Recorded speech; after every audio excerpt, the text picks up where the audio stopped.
One of the most basic synchronization constructs that's commonly supported in an operating system is spin lock. In some ways, spin locks are similar to a mutex.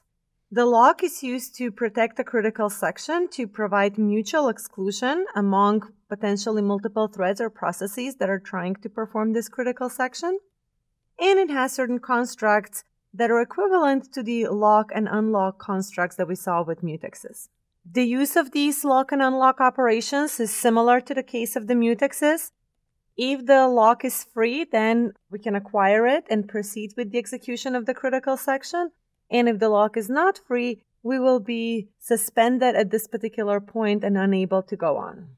The way spin locks differ than mutexes, however, is that when the lock is busy, the thread that's suspended in its execution at this particular point of time isn't blocked, like in the case of mutexes, but instead it is spinning. It is running on the CPU and repeatedly checking to see whether this lock became free. With mutexes, the thread would have relinquished the CPU and allowed for another thread to run.